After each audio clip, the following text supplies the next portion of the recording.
অহা 6 তাৰিখে ৰাজ্য চৰকাৰৰ শিক্ষা বিভাগে প্ৰাথমিক শিক্ষাৰ শিক্ষক-শিক্ষয়িত্ৰীসকলৰ চূড়ান্ত ফলাফল ঘোষণা কৰিব।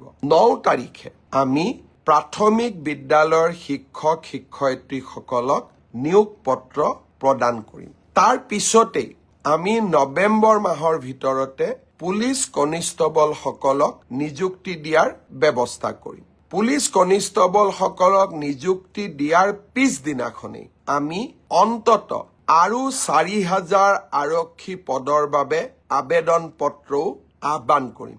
অৰ্থাৎ নিযুক্তিৰ পৰম্পৰা আমি চলাই ৰাখিম, যাতে অসমৰ যুৱক-যুৱতী কেতিয়াও আশাহত হ'ব নালাগে। এডিআৰই তৃতীয় বৰ্গ আৰু চতুৰ্থ বৰ্গ এই পৰীক্ষাৰ এটা প্ৰক্ৰিয়া আছে।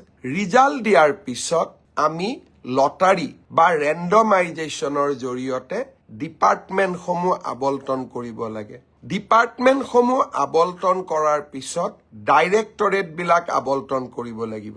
আৰু ডাইৰেক্টৰেটবিলাক আবণ্টন হোৱাৰ পিছত আমি তেওঁলোকক ইণ্ডিভিজুৱেল পষ্টিং দিব লাগিব। এই প্ৰক্ৰিয়াটোত 30টা দিনৰ প্ৰয়োজন হয়। মই আগতেই কৈছো, যোৱা মাহত আমি কোনেও কাম কৰিব পৰা নাছিলো। মই চেষ্টা কৰিছো নৱেম্বৰৰ শেষত নহলে ডিচেম্বৰৰ প্ৰথম ভাগতে এডিআৰইৰ চতুৰ্থ আৰু তৃতীয় বৰ্গৰ আমি নিযুক্তি পত্ৰসমূহ বিতৰণ কৰিম। প্ৰক্ৰিয়াটো চলি আছে, প্ৰক্ৰিয়াটো চলিব দিয়ক, কাৰণ এই প্ৰক্ৰিয়াটো স্বচ্ছ হোৱাৰ প্ৰয়োজনীয়তা আছে। এইখিনি সময়ৰ মাজতে আমি পোষ্ট গ্ৰেজুৱেট আৰু গ্ৰেজুৱেট টিচাৰৰো নিযুক্তিৰ কাম হাতত ল'ম।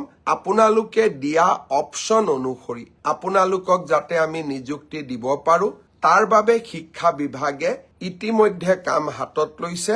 মই খুব সোনকালে আপোনালোকক নিযুক্তিৰ তাৰিখটো জনাম। স্বাস্থ্য বিভাগৰ নিযুক্তিও এই মাহতে আমি প্ৰদান কৰিম।